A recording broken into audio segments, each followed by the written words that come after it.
But I don't think there was, my guess is, given the style of player that Gabriel is, I would bet there was not a ton of competition between Gabriel and Sanders for that number 2 spot. You're tuned in to the Ross Tucker Football Podcast, guiding your gridiron journey, none other than your host, former NFL lineman, Ross Tucker.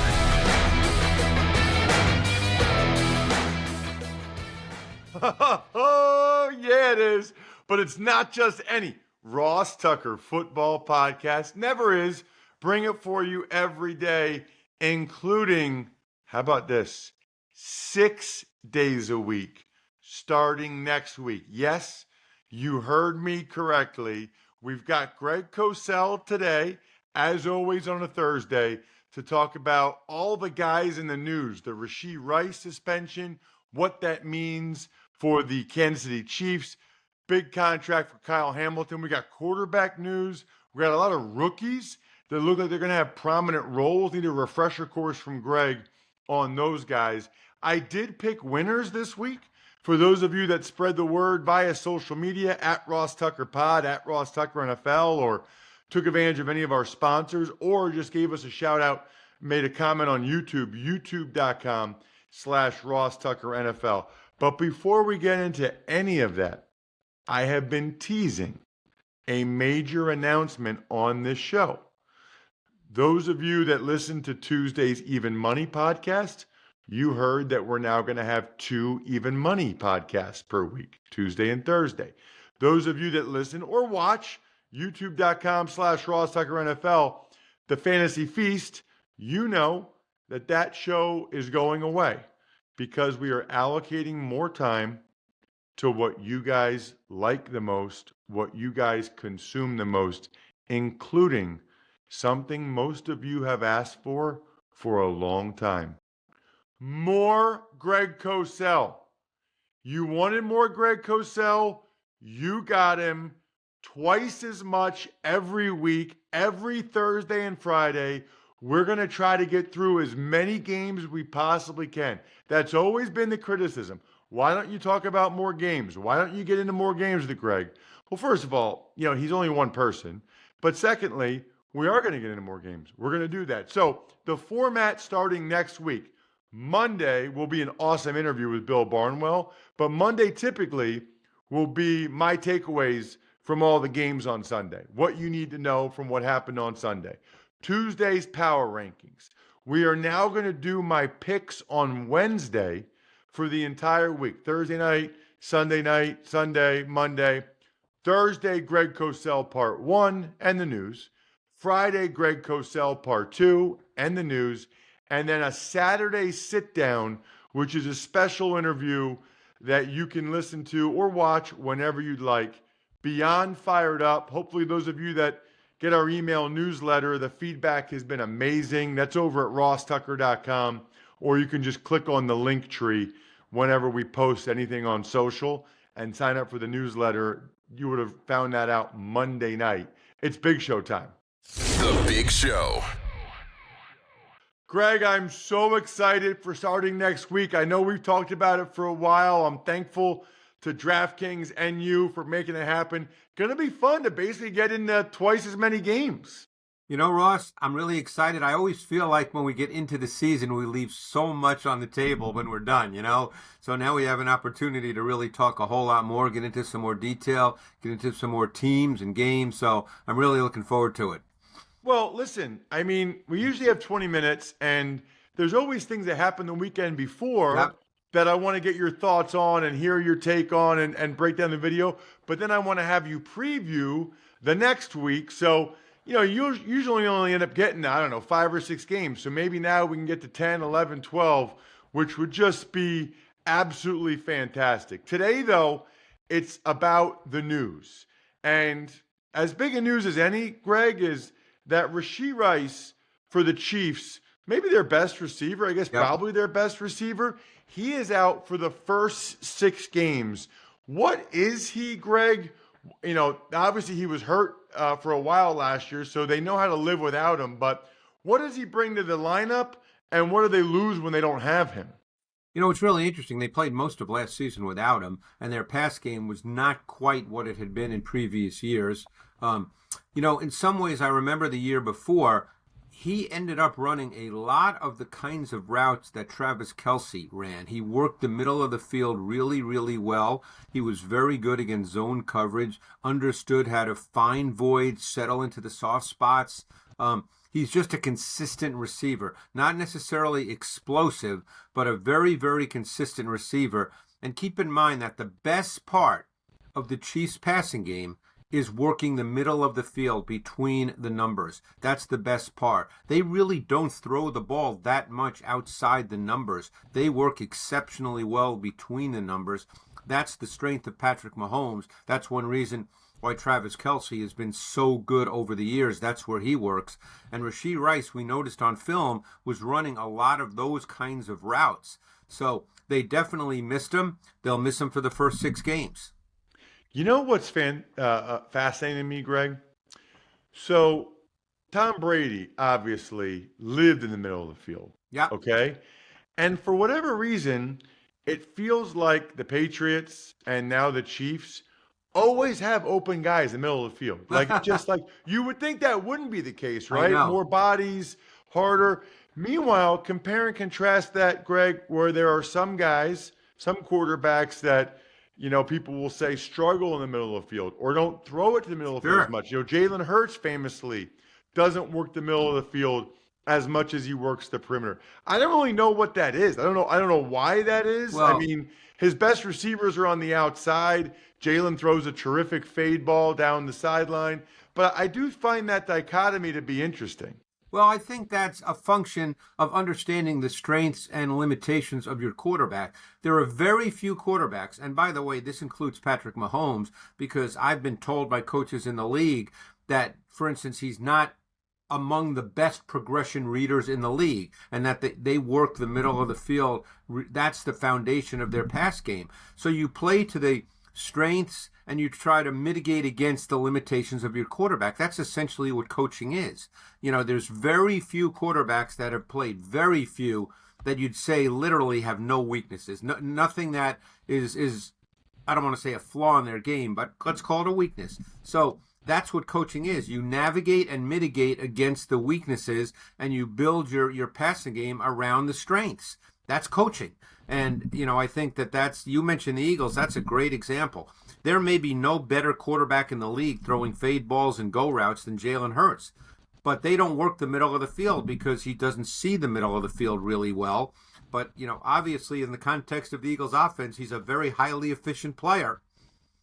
Wow, that is fascinating. Really is. And what I love about that, Greg, that statement, it's evidence that there's no one way to do this. No. You can have success doing it a lot of different ways, and that's proof of it. Speaking, by the way, of the middle of the field, Kyle Hamilton. Yeah. Previously, Greg, the highest paid safety was $21 million a year, 21.5. Kyle Hamilton gets rewarded by the Ravens $25 million a year.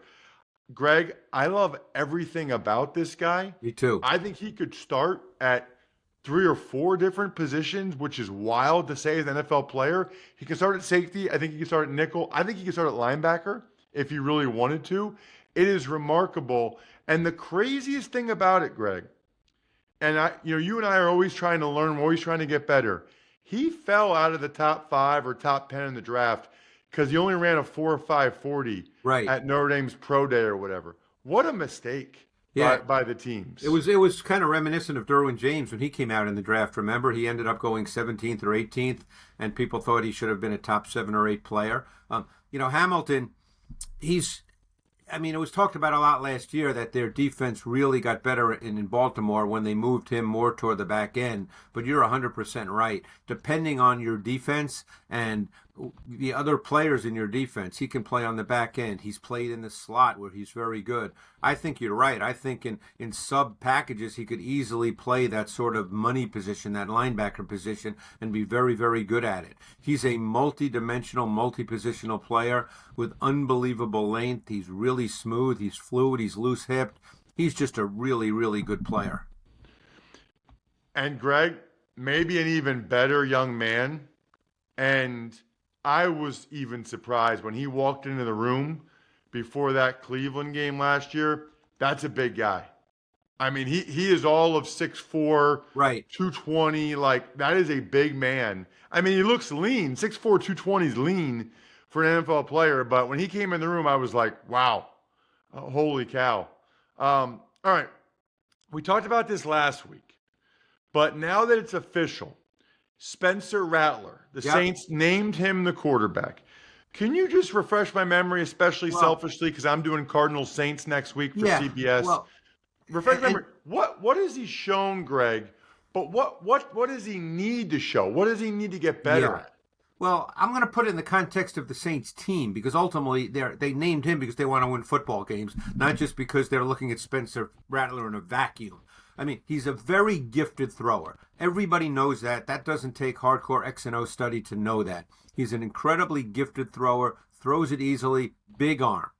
The key thing in my view, and this is the thing that he has to work hard, given the nature of the Saints, who I think most people would say right now, Ross, and as you study them, maybe you started already, they're not a top 10 team in the league, top to bottom roster-wise. So what does your quarterback have to do in those kinds of situations? And the word I'm about to use is not pejorative in any way. It's not a negative term. But he's got to manage the game. In that sense, but what I mean is he's got to get in and out of the huddle quickly. He's got to get to the line of scrimmage. He's got to understand what he's looking at so he doesn't call bad plays. He has to make sure he doesn't take bad sacks. He can't try to force throws in close games. He has to do all those things that we don't think about with quarterbacks because they're not a great football team. They're not going to come out and win games 35-10. So he has to do all the little things that in some ways mitigate against what he's always been, which is an aggressive thrower of the football. So it's really about controlling the game so he gives his team a chance to win. It's a fascinating point. I literally was watching them in the preseason this morning, Greg. I think he's got a little bit of... he's a little bit of a gunslinger. Yes, he's got a little bit... I'm going to call it Kyler Murray in him, in that I think because he's always been so gifted, he thinks he can make every play. Yeah. And at this level, he's a good athlete. He's not, I don't think he's as good of an athlete as he thinks he is. Right. If that makes sense, right? And by the way, he can make every throw, but in this league, you have to know when you can try to make every throw. Yes. And or escape and run away from people, right? Like when they run a boot, he's mobile. He's a good athlete, but he's not Lamar Jackson. You know what I mean? Like, I think these guys are used to, at high school and to a lesser extent college, being able to, run away or run around. He's not going to be able to do that. He's not that good of an athlete. And it's funny, you talk about the little things. One of the things that is never talked about, and you know this having played, is the quarterbacks that command the huddle and get you to the line of scrimmage with 12, 13 seconds on the clock. Because the league has evolved, Ross, where 2 plays are often called in the huddle. You got to get to the line of scrimmage. You got to be able to research and investigate the defense. You can't call a running play to a safety that you don't have a blocker for. Little things like that are what I'm talking about, managing the game. And as you know, those things are so incredibly important in the context of a 60-minute game. And let's be honest, if you don't have a great roster, you can't turn it over. You can't take sacks. You got to give your team a chance to win. Yep. In those cases. All right. I want to ask you about some of these rookies that look like they're going to have prominent roles. Yeah. I guess we talked about them, Greg. I don't remember this. The Detroit Lions traded Tim Patrick to the Jaguars for a 6th-round pick. It looks like Isaac TeSlaa is going to be one of their 3 receivers as a rookie, along with, obviously, Jameson Williams and Amon-Ra St. Brown. Greg, this guy, I feel like, came out of nowhere about a month before the draft. I didn't really remember much about him. Started his career D2 Hillsdale College. Did we talk about him before the draft? What I don't remember, but I'm going to read you my first line in my transition after I did him and evaluated him before the draft. I said, his 2024 tape showed one of the most intriguing wide receiver prospects in the 2025 draft class with his outstanding height, weight, speed profile, and athletic testing measurables that few receivers in the class possess. You're dealing with a guy that's almost 6'4", ran a 4.43, had a vertical jump of 39.5, ran an unbelievable 20-yard shuttle for a man that size. Now, he predominantly played in the slot at Arkansas, was not a volume target, but his good plays, Ross, this guy, to me, I came away believing this guy's an ascending player depending on who drafted him and how they choose to deploy him. And obviously, given the fact that they traded Patrick, who was a meaningful part of their offense last year, they think that this kid's ready to fill that role. Very exciting. And he's from there. I mean, yep. I guess on his visit there, he wore a Calvin Johnson jersey from when he was a kid. I mean, I can't get enough of this story. I hope this dude tears it up. What about this guy for the Browns, Harold Fannin? You know, I think Flacco threw him like 3 or 4 balls in that last preseason game. It feels like they're almost treating him like a starter. He had a zillion catches at Bowling Green. He's interesting, Greg, because a lot of people didn't love him coming out. They thought he was like stiff. Yeah. I would fall into that category. The Browns disagree, and that's okay. You know, that doesn't make either one of us right or wrong. We'll see how it plays out.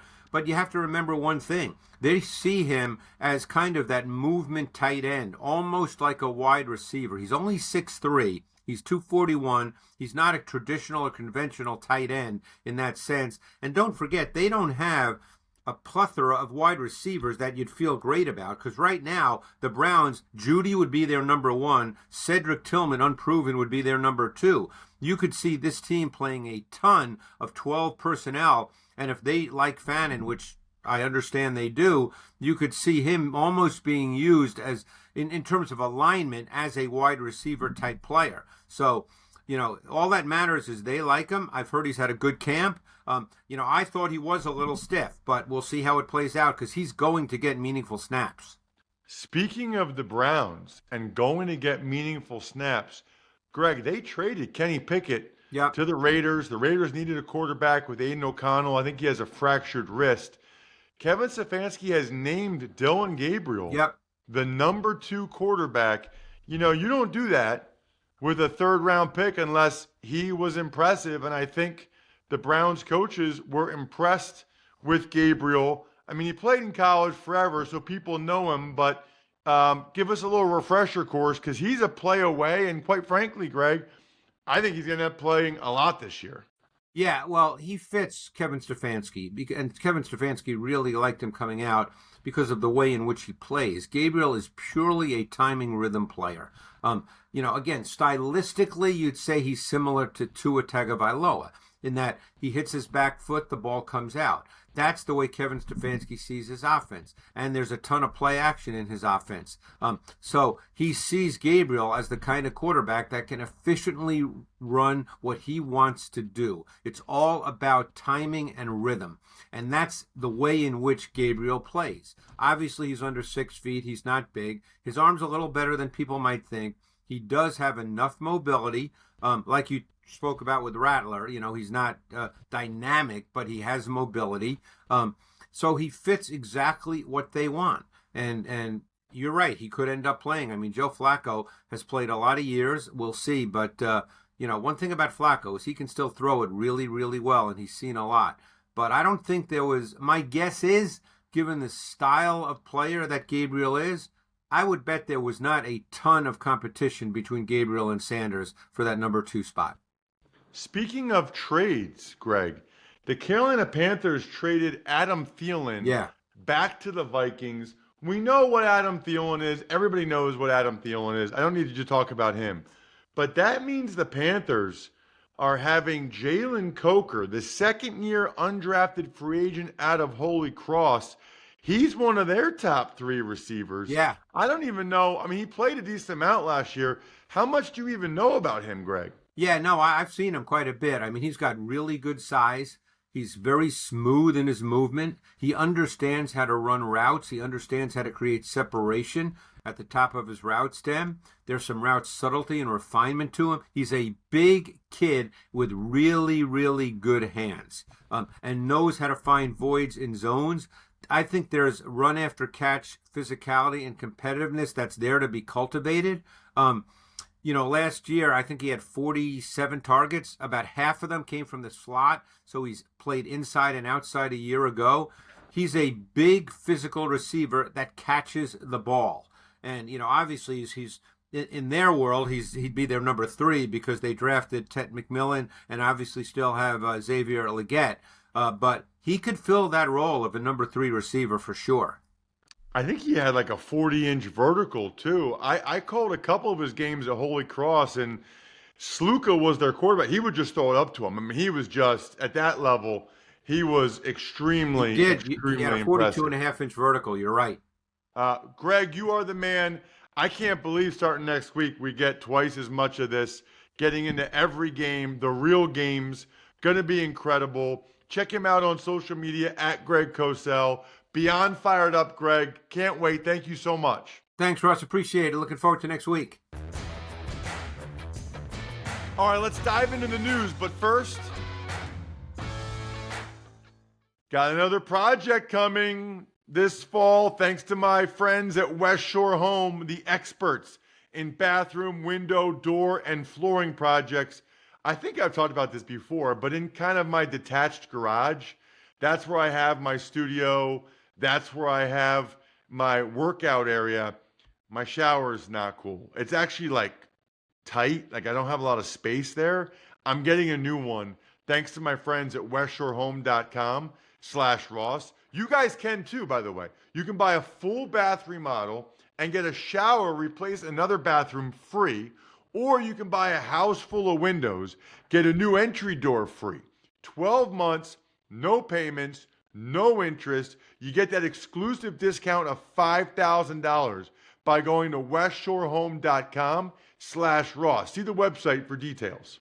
Labor Day weekend, boys. Make sure you're prepared. Wait till you see my social media post about Labatt. I am ready for Labor Day weekend. I'm ready for the season. You should be too with Buy Beer, Get Gear. Rack up the Labatt, rack up the receipts, and go get incredible stuff. The mini fridge is incredible. How about the cooler backpack? Love it. Buy Beer, Get Gear. There's other really cool stuff too. Go to rewards.labattusa.com to sign up. Tuck's Takes.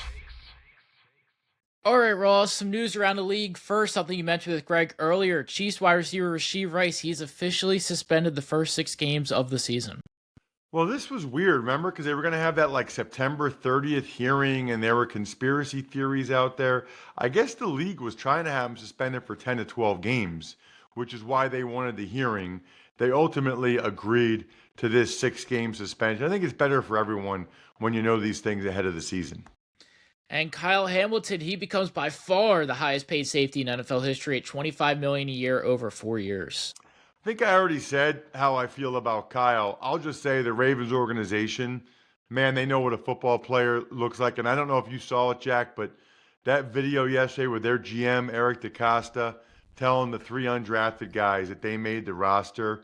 I watched it 3 times. I watched it with my daughters, sent it to my wife.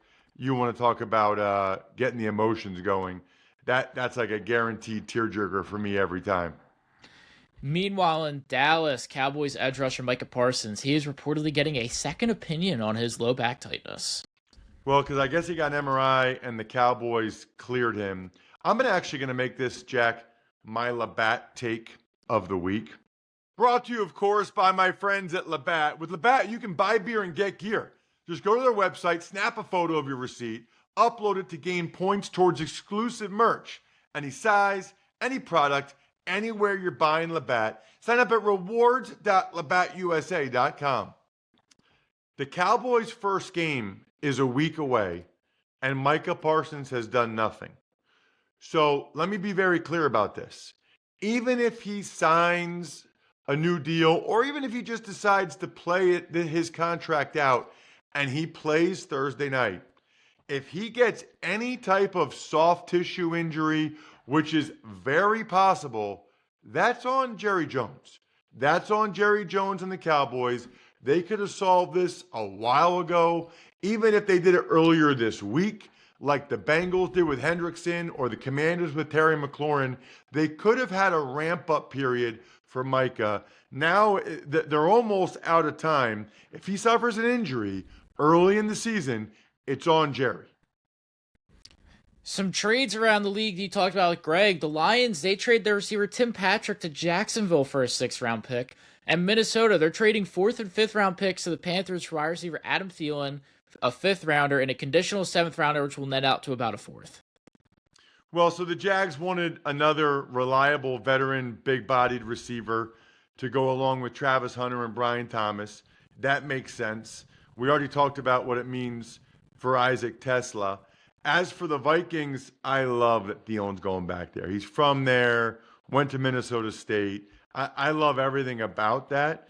My only question, I said this on social media, I don't know if this means he's officially a member of the conditional 7th-round pick club that I invented back in 2006 as a proud charter member.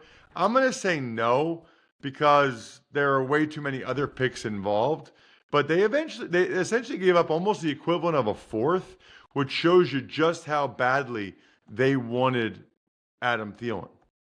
And some signings. The Bills, they signed safety Jordan Poyer. The Bengals, they're bringing in offensive lineman Dalton Reisner. And the 49ers, they signed Marquez Valdez-Scantling. Niners are banged up at receiver right now. Valdez-Scantling at least gives them a guy that can take the top off the defense and make the defense honor it. Reisner, this guy has it figured out. Guys like Dalton Reisner, Rasul Douglas, skip the whole offseason, skip training camp, just sign before the first game, and then your salary's guaranteed.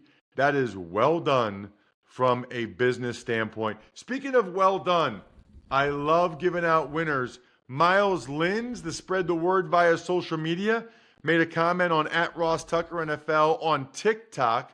Paul Ackberger made a comment on YouTube, youtube.com/RossTuckerNFL. And Ken Hart, sponsor confirmation email winner, sending me a picture of his drinking a Labatt from a beach in North Carolina. I love it. Have a great weekend, everybody. I think we're done here. Thanks for tuning in to the Ross Tucker Football Podcast. Make sure to also check out Even Money, Fantasy Feast, and College Draft, all on the DraftKings Network on Samsung TV Plus, YouTube, or subscribe to the podcast on your favorite platform. Shout out myfrontpagestory.com. It is by far the best gift you could ever give a loved one, and you are guaranteed to get a signed autograph from your boy, a.k.a. me. myfrontpagestory.com, backofficescheduler.com, humanheadnyc.com, Sporticulture, Pizza Boy Brewing.